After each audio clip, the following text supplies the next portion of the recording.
अब है क्या कह रहे हैं, 14वें अध्याय का महात्म बतलाता हूं, तुम जा सुनो। सिंगल द्वीप में विक्रम बेताल नामक एक राजा थे। विक्रम, और जो सिंह के समान पराक्रमी और कलाओं के भंडार थे। राधे राधे आप सभी को। एक दिन वे शिकार खेलने के लिए उत्सुक होकर कहाँ गए? राजकुमारों के साथ। दो मतलब कुतियाओं को साथ लेकर वन में गए। वहां पहुंचने पर उन्होंने तीव्र, बहुत तेज गति से भागते हुए क्या किया? खरगोश, क्यों बहुत तेज गति से दो खरगोश थे, वो भाग रहे थे और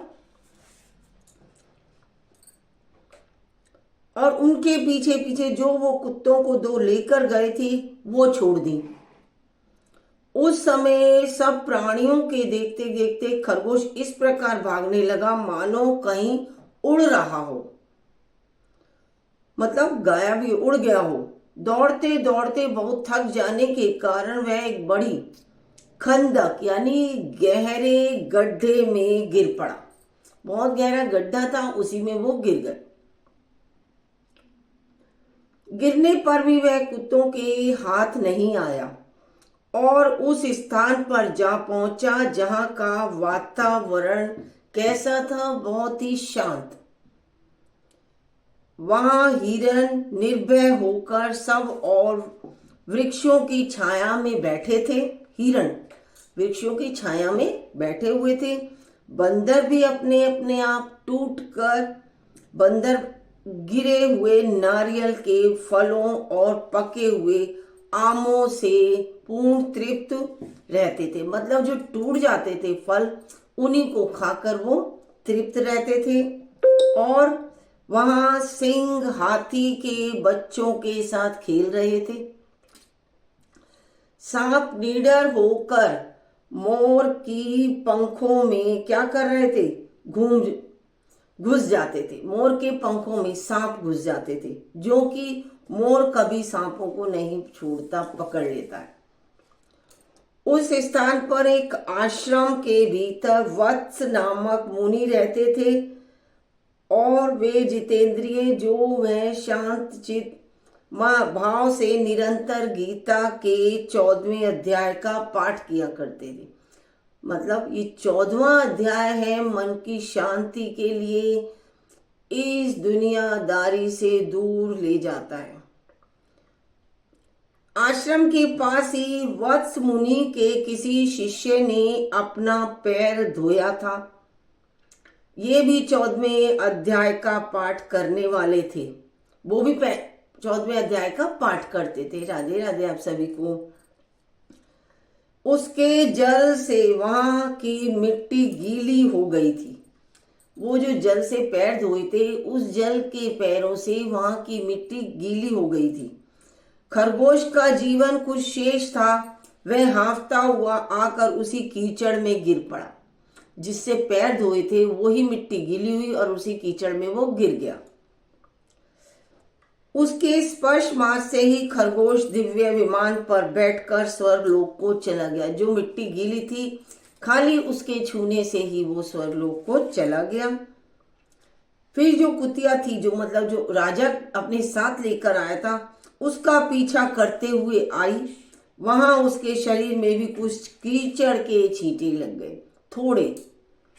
फिर भूख प्यास की पीड़ा से रहित हो कुतिया का रूप त्याग कर उसने दिव्यांगना का रमणीय रूप धारण कर लिया, थोड़ी सी मिट्टी से ही, तथा गंधर्वों से सुशोभित दिव्य विमान पर आरूढ़ हो वह भी स्वर्गलोक को चली गई। यह देखकर मुनि के मेघावी शिष्य स्वकंधर हंसने लगे। उन दोनों के पूर्व जन्म के बैर का कारण सोचकर उन्हें बड़ा ही विस्मय हुआ। उन दोनों के जो पूर्व जन्म का बैर है, उसको सोचकर वो बहुत खुश, मतलब सोचने लगा, हंसने लगा पूर्व जन्म के बैर का। उस समय राजा के नेत्र भी आश्चर्य से चकित हो उठे। उन्होंने बड़ी भक्ति के साथ प्रणाम करके पूछा। क्या पूछा? विप्रवर, नीच योनि में पड़े हुए दोनों प्राणी कुतिया और खरगोश ज्ञानहीन होते हुए भी जो स्वर्ग में चले गए, जिनको किसी चीज का ज्ञान नहीं, वो भी स्वर्ग को चले गए, इसका क्या कारण है? इसकी कथा क्या है? शिष्य ने कहा, भूपाल, इस वन में वत्स नामक ब्राह्मण रहते हैं। वत्स नामक ब्राह्मण रहते हैं। वे बड़े ही जितेंद्रिय महात्मा हैं। गीता के 14वें अध्याय का सदैव वो अध्ययन करते हैं, जप करते हैं, कीर्तन करते हैं। मैं उन्हीं का शिष्य हूँ। मैं भी ब्रह्म विद्या में विशेषज्ञता प्राप्त की है। मैंने भी गुरु जी की भांति मैं भी 14वें अध्याय का प्रतिदिन जप करता हूँ, पर मेरे पैर धोने के जल में लौटने के और बाहर जाता हूँ, आके पैर धोता हूँ, उन्हीं पैरों के धोने के जल में लेटने के कारण वह खरगोश और कुतिया थी। जो उनका पुण्य था शिष्य का, वो सारा उनको स्वर्ग लोक पहुंचा देता है। अब मैं अपने हंसने का कारण बताता हूं। हंसने का कारण भी बता रहे हैं कि मैं क्यों हंसा। महाराष्ट्र में प्रत्युदक नामक महान नगर है। वहां केशव नाम का एक ब्राह्मण रहता था। कौन? केशव नाम का एक ब्राह्मण रहता था, जो कैसा था? कपटी, मनुष्यों में अग्रगण्य। उसकी स्त्री का नाम विलोभना था। वह स्वच्छंद विहार करने वाली थी। इससे क्रोध में आकर जन्म भर के बैर को याद करके ब्राह्मण ने अपनी स्त्री का वध कर दिया था। ब्राह्मण ने अपनी स्त्री का ही वध कर दिया डाला, और उसी पाप से उसको क्या हुआ? खरगोश की योनि में जन्म लेना पड़ा था। और ब्राह्मणी भी अपने पाप के कारण क्या वो बन गई? कुतिया, जो राजा साथ लेकर आया था। महादेव जी कहते हैं, यह सारी कथा सुनकर श्रद्धालु राजा ने गीता के 14वें अध्याय का पाठ आरंभ कर दिया। उसके बाद इससे उन्हें परम गति की प्राप्ति हुई। जो 14वें अध्याय का पाठ प्रारंभ किया था, उससे उनकी गति हो गई। कृष्ण भगवान बता रहे हैं। अब कृष्ण भगवान क्या कह रहे हैं, इसमें अर्जुन को क्या उपदेश दे रहे हैं, उसकी भी मैं बताती हूं। उसके उपरांत श्री कृष्ण भगवान बोले। क्या बोले? हे अर्जुन, ज्ञानों में भी अति उत्तम परम ज्ञान को मैं फिर भी तेरे लिए कहूंगा, कि जिसको जानकर सब मुनिजन इस संसार से मुक्त होकर परम सिद्धि को प्राप्त हो गए। ये है 14वें अध्याय का उपदेश, जो श्री कृष्ण भगवान कुरुक्षेत्र में अर्जुन को दे रहे हैं। इस ज्ञान को आश्रय करके अर्थात धारण करके मेरे स्वरूप को प्राप्त हुए पुरुष, जो मेरे स्वरूप को प्राप्त हुए है पुरुष, सृष्टि के आदि में पुनः उत्पन्न नहीं होते हैं। जो मेरे को मतलब मेरे सृष्टि में आदि में पुनः उत्पन्न नहीं होते। मेरे स्वरूप को प्राप्त जो पुरुष स्त्री मतलब जन्म हो जाते हैं, वो दोबारा इस धरती पर जन्म नहीं लेते और मुझे ही प्राप्त हो जाते हैं। और प्रलय काल में भी व्याकुल नहीं होते हैं। प्रलय काल भी हो जाता है, तब भी वे व्याकुल नहीं होते हैं, क्योंकि उनकी दृष्टि में मुझ वासुदेव से भिन्न कोई वस्तु है ही नहीं। हे अर्जुन, मेरी महत ब्रह्म रूप प्रकृति अर्थात त्रिगुणमयी माया संपूर्ण भूतों की योनि है, अर्थात गर्भाधान का स्थान है, और मैं उस योनि में चेतन रूप बीज को स्थापना करता हूँ। जड़ चेतन के संयोग से सब भूतों की उत्पत्ति होती है। सभी भूतों की जड़ और चेतन से ही उत्पत्ति होती है। कहते हैं ना, पौधे में अगर जड़ ना हो तो वो बढ़ेगा ही नहीं, पनपेगा ही नहीं, सूख जाएगा। हे अर्जुन, नाना प्रकार की सब योनियों में अपनी जितनी मूर्तियां अर्थात शरीर उत्पन्न होते हैं, उन सब की त्रिगुणमयी माया को गर्भ को धारण करने वाली माता है और मैं बीज को स्थापन करने वाला पिता हूं। हे अर्जुन, सत्वगुण, रजोगुण और तमोगुण ऐसे यह प्रकृति से उत्पन्न हुए तीनों गुण इस अविनाशी जीवात्मा को शरीर में बांधते हैं।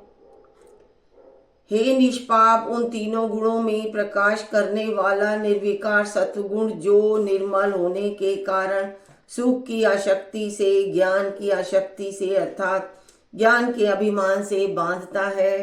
हे अर्जुन, राग रूप रजोगुण और कामना और आसक्ति से उत्पन्न हुआ जान वह इस जीवात्मा को कर्मों की और उसके फल की आसक्ति से बांधता है।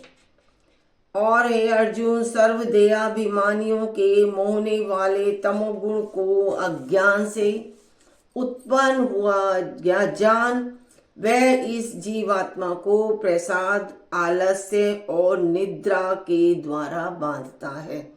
जीवन में आलस है,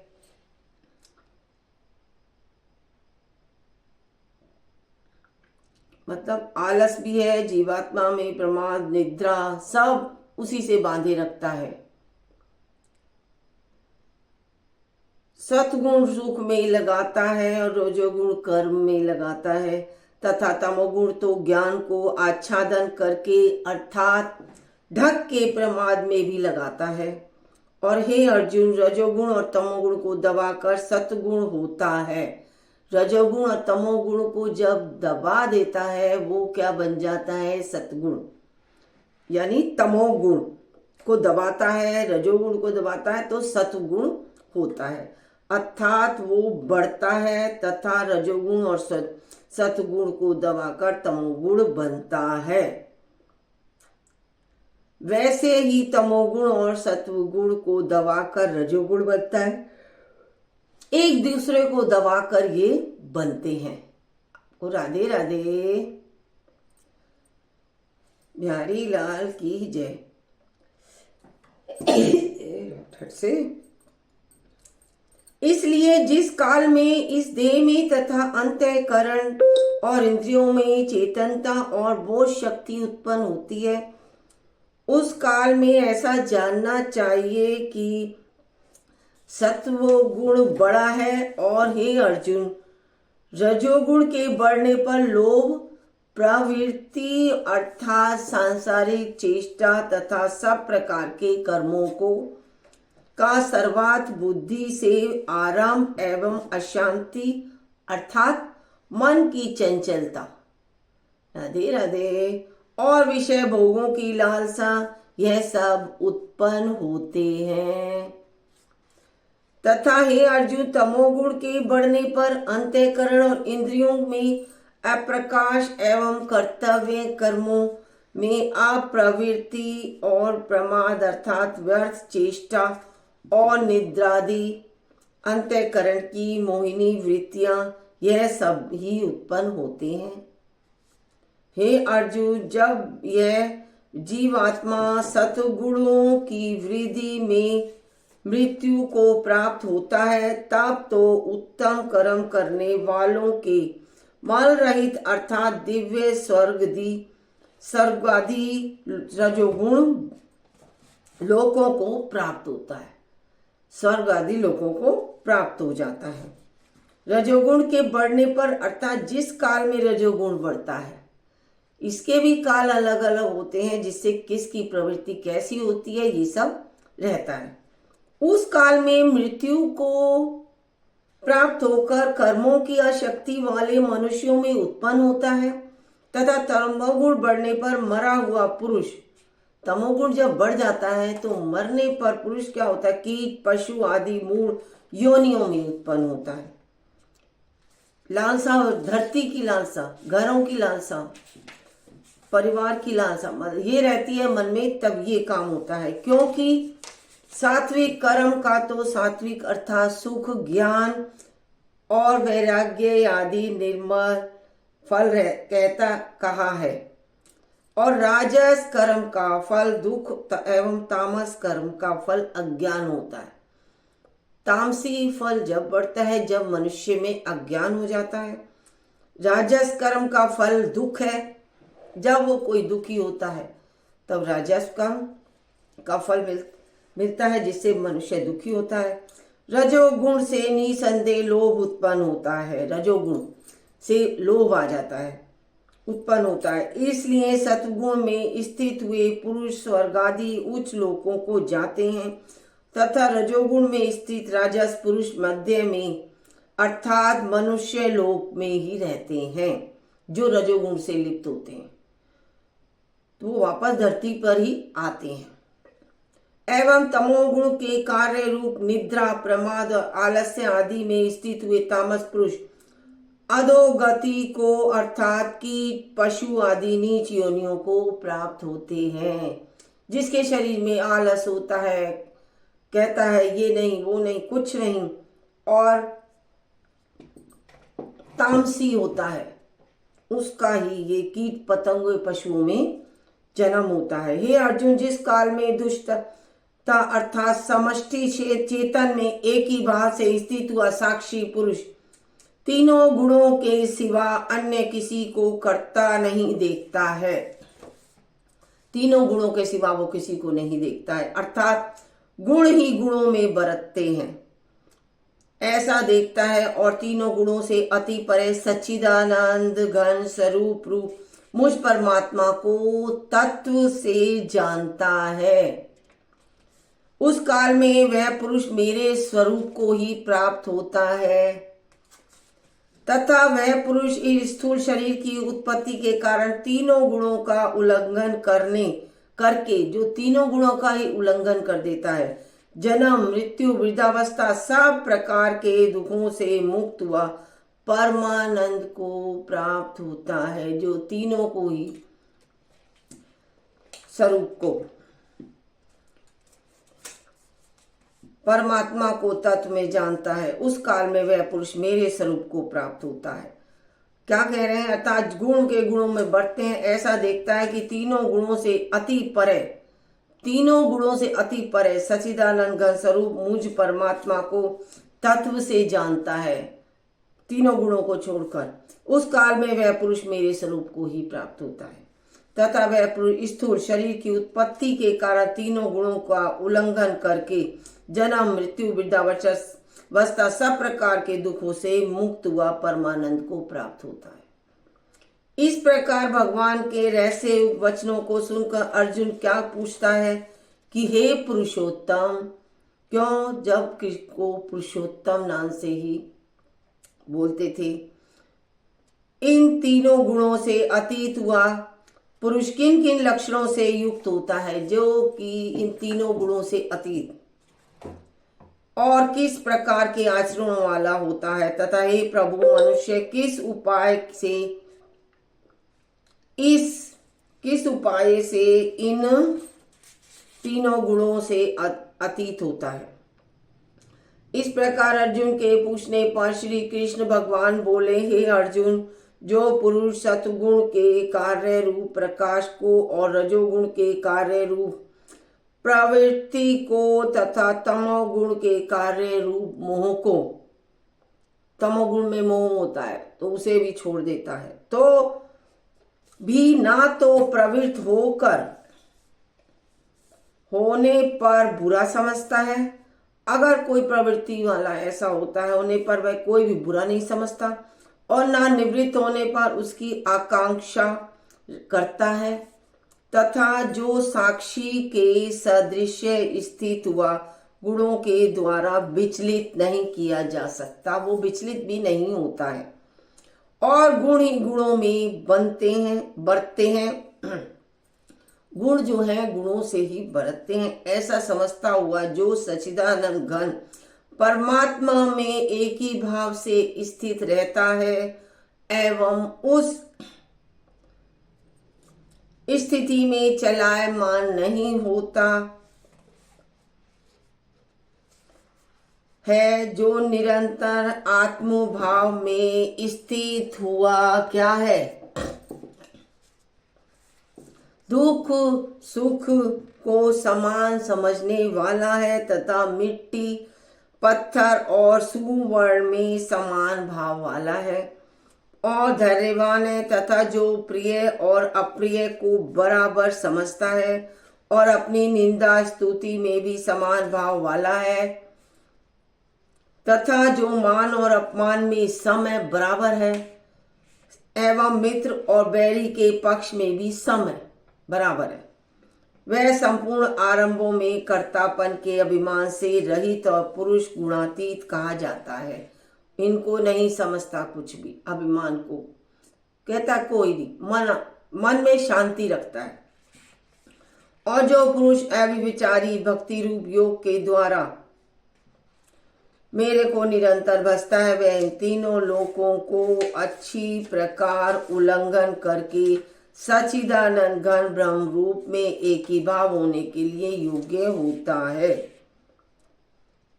कहा ना अब इसमें, तथा मान अपमान को सम, मित्र और बैरी के पक्ष में भी सम है। संपूर्ण आरंभों में कर्तापन के अभिमान से रहित हुआ पुरुष गुणातीत कहा जाता है, गुणों से भरा हुआ ब्रह्म में एक ही भाव होने के लिए योग्य होता है।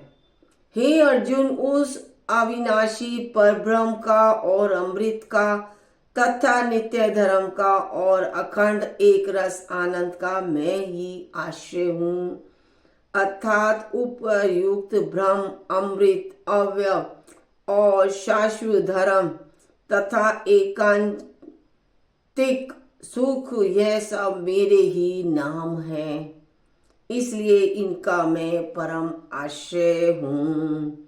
बोलो कृष्ण भगवान की जय, बांके बिहारी की जय, राधा रमन जी की जय हो, बरसाने वाले की जय हो, आज के वार की जय, जय धरती माता की जय हो। आपको ये अध्याय कैसा लगा मुझे जरूर बताइएगा। कहते हैं ना, इसमें कर्म करते जाओ, फल की इच्छा बिल्कुल मत करो।